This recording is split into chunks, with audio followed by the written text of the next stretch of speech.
Hi, this is Dr. Lawrence O'Neill. Thank you so much for thinking out robbery to come and check out my channel. Before we do anything, make sure you hit the like button and subscribe and hit the bell for notifications when I post other videos. I've been posting a lot of my church services so y'all can see I actually preach every now and then. But but today I'm going to be talking about something I think is very interesting that I stumbled upon recently. If you're not aware, the state of Georgia has been prominent in the news recently because of the elections, the recount, but now because of a very heated Senate race. Both of their Senate seats are up for grabs, and one of the most, probably the most responsive and the most high profile race is this race between Pastor Ralph Warnock and Senator Kelly Loeffler. I think I got her name right. That runoff is happening, and there's been an interesting thing that has been happening because of Pastor Ralph Warnock's race, his entrance into this race. He announced earlier that he is intending to run. And of course, if you're not familiar with Pastor Ralph Warnock, he is the pastor of the historic Ebenezer Baptist Church in Atlanta. That is where both Dr. Martin Luther King Sr. and Dr. Martin Luther King Jr. pastored. And it is a historic church with a historic pulpit, but also a historic message of Black liberation and social justice. And Pastor Warnock has not deviated from that message. If anything, he's probably enhanced that message from the pulpit.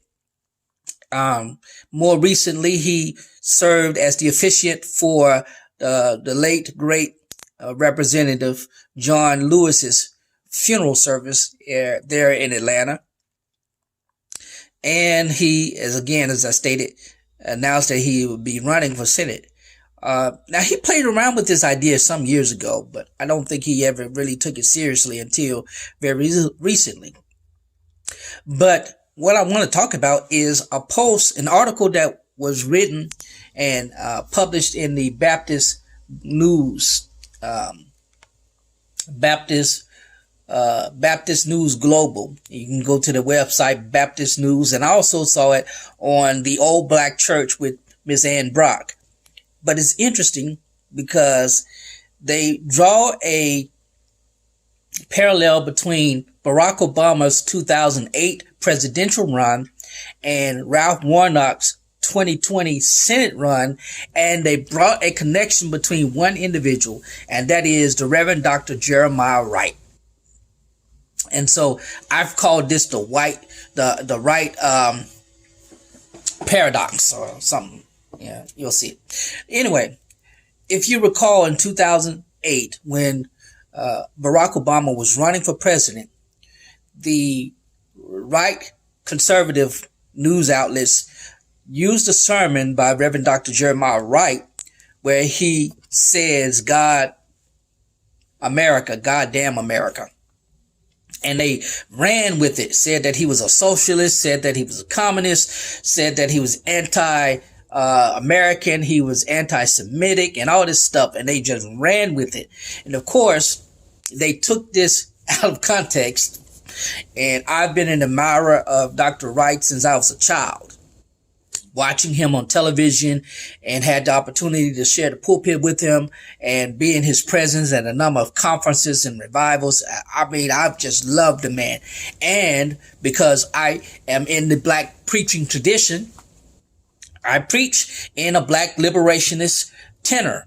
And, you know, it doesn't matter what my political views are. When it comes to one thing, when it comes to the Black preaching tradition, that is a part of my vocabulary. Black liberation. And especially having been around James and Cecil Cone, having been influenced by them, personally being African American, AME, it is just something that has stood with me.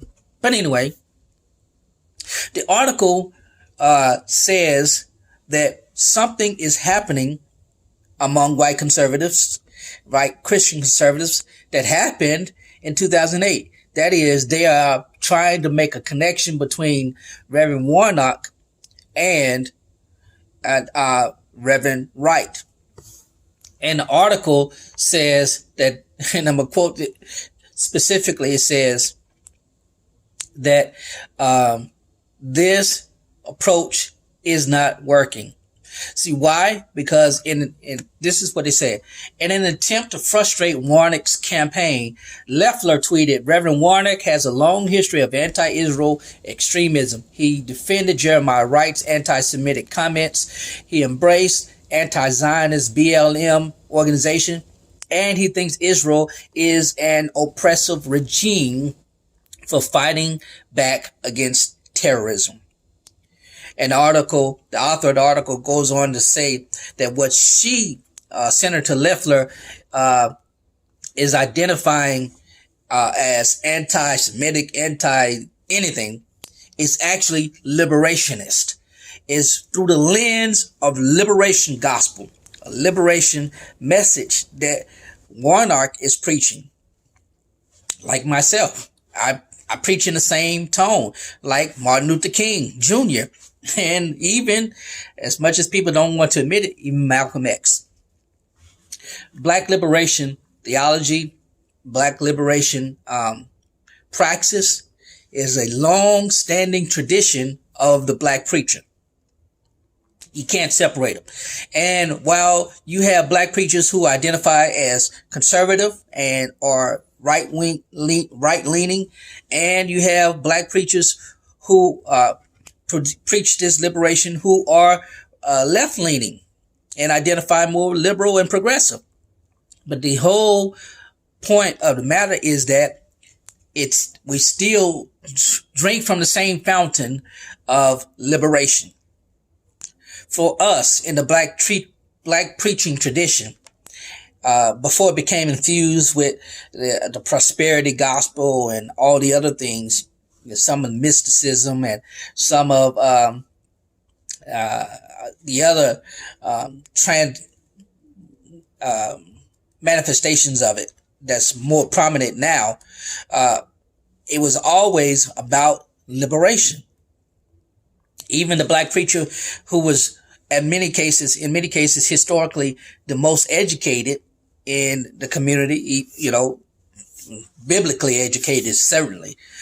There was always this sense of proclaiming a gospel that was liberating and inclusive. Now, I use this word inclusive in a different manner than it's used today.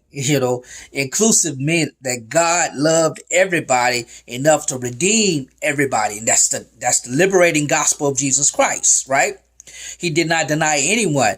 The woman caught in adultery, the woman at the well, Zechariah, who I can't think, the young man who climbed the tree, and all these people that he embraced and he ministered to in spite of where they were. The Syrophoenician woman. That comes through liberation preaching. The fact that God is the God of all who are oppressed, right? And yes, James Cone wrote that book, God of the Oppressed, but the message transcends what, has been the political construct of late. And to a lot of people, a black liberation theology sounds like a communist theology, or something to that nature. And to some, it even sounds like a socialist theology. And it has those overtones. You have to admit it. It does have those overtones. But the reality of it is, it presents a message that is not about entitlement. It's all about grace. It presents a message that is intentionally inclusive for all people. And by all people, that does mean all people. And so, as the author writes in this article, the lens of the prophetic black preaching tradition refuses to bow uncritically to American colonialism and oppression. And there's, again, getting back to the construct in this current political construct, where you have to pick a side and any side, just be on the side. Black preachers historically have always been on the side of justice, have always been on the side of justice, have always been against injustice. And even though some, may not have spoke out publicly as Dr. King and Reverend Shuttlesworth and the many, many others who did so publicly, there were a lot who did so privately. In their churches, they did it. And they encouraged their people to be engaged and empowered and had this sense of liberation. And to take that construct out of black preaching takes away the empowerment of the black church. The black church, especially from the inception of Richard Allen and the Free African Society and the African Methodist Episcopal Church in 1787, the whole message of self-empowerment, self-help, mutual benevolence, and liberation from the oppressors. And them walking out of St. George's Church spoke critically to American colonialism that was in the church and spoke to the oppression of those good Christians, those good white Christians at St. George's, who was like, y'all gotta do but what we say. Y'all too loud, you pray too much, and all this stuff. Well, that is part of the black preaching tradition. It's part of our DNA,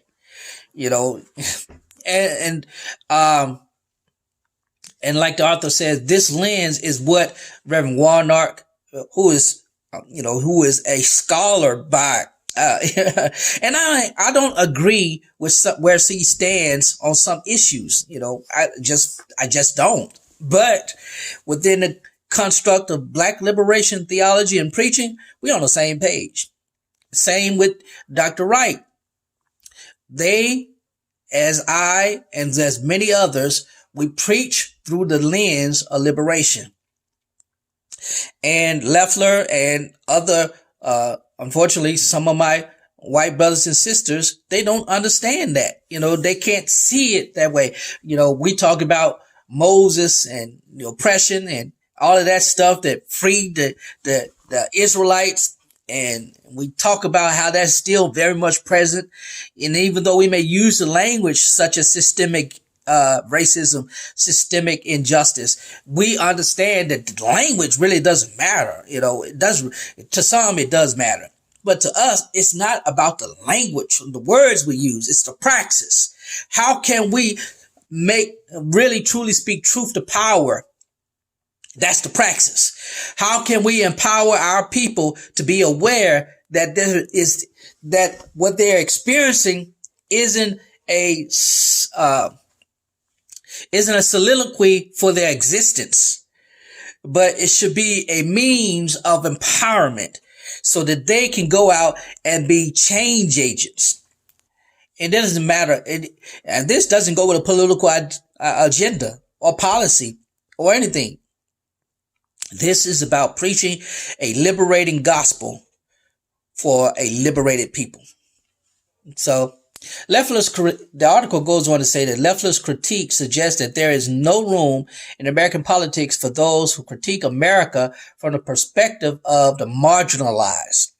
Beyond that, the use of Warnock's acknowledgement of understanding Wright's socio-political analysis demonstrates a misunderstanding of the broad tapestry of Americans who authentically love this country and desire to see it rise to the heights of its loftiest ideals, reflecting the thoughts of Dr. King.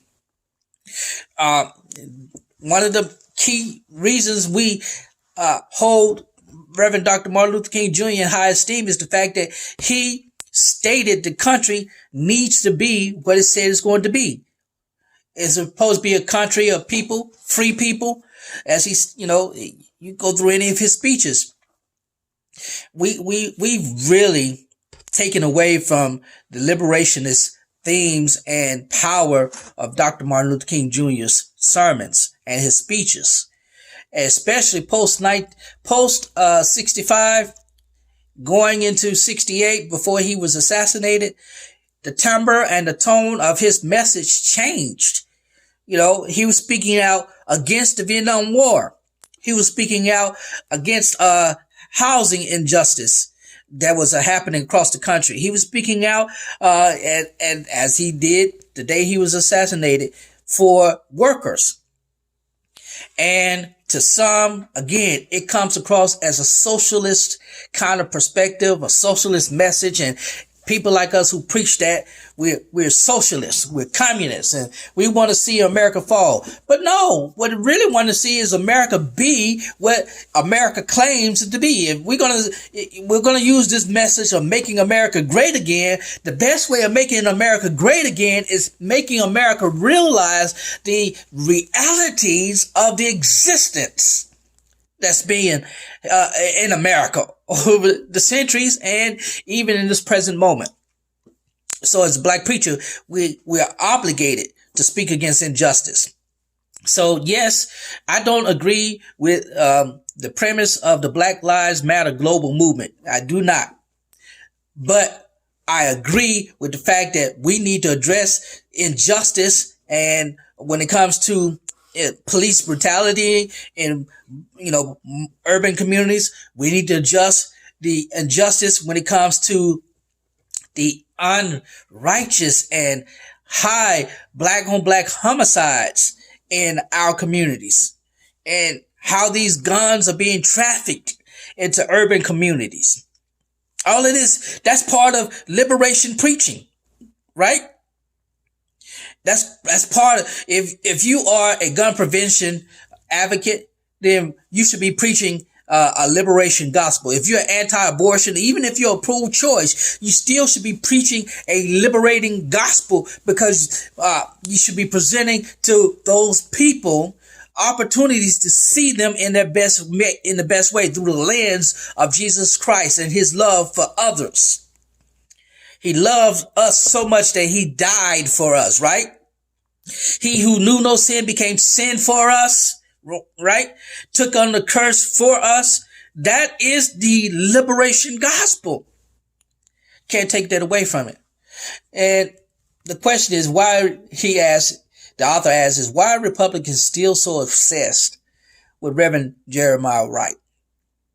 Why are they using this to antagonize Reverend Warnock's campaign, to try to put him into this perspective and lump him with, boom, boom, boom, boom, saying he's this, and without directly saying he's black and he's educated and he has a powerful pulpit, a very influential pulpit, without saying that's the essence how they're doing it, what they're doing.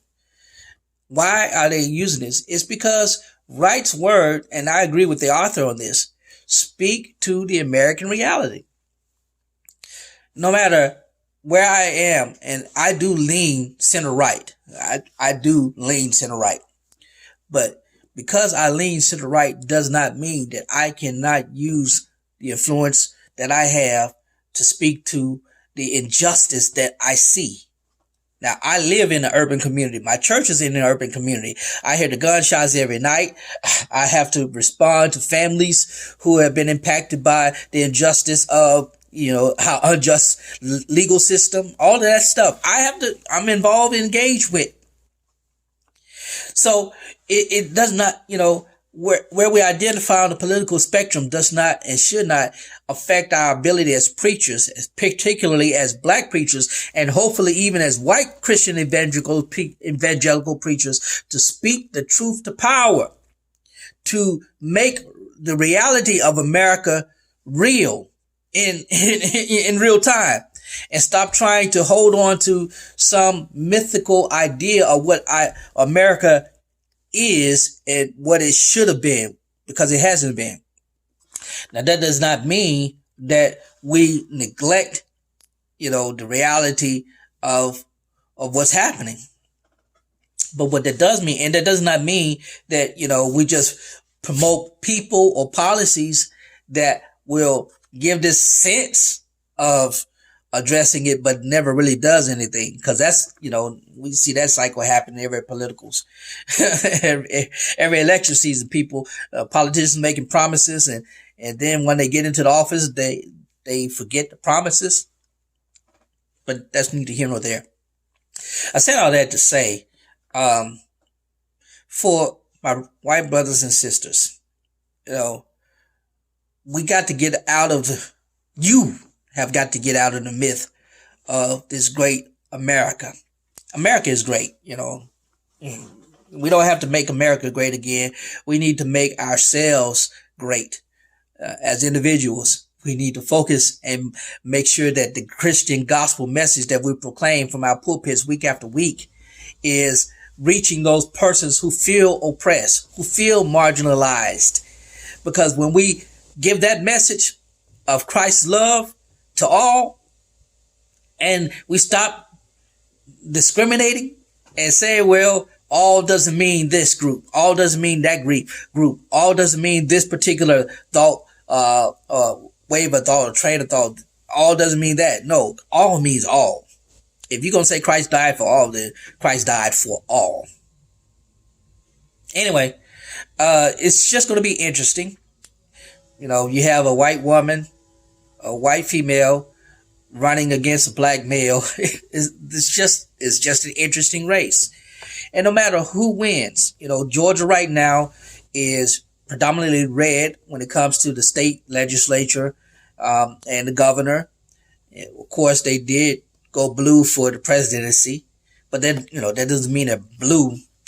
And while we do see, persons of influence coming out of Georgia that are trying to change how Georgia's depicted, or just same thing here in Mississippi. We're seeing a shifting in and how we are viewed and how we want to be viewed. And that comes from black preachers, and not just black preachers, but preachers all together standing up and proclaiming the reality of a liberating gospel of Jesus Christ. That's just me. Anyway, I'd love to read your comments and see what your thoughts are. If you have any rebuttal, of course, I welcome that. I try to respond as best I can. And also, make sure you like, subscribe, hit the bell. Follow me on all my social media. That's in the description. And I think that's all I got to say. You guys have a great day. And if I don't talk to you again, happy Thanksgiving. Blessings.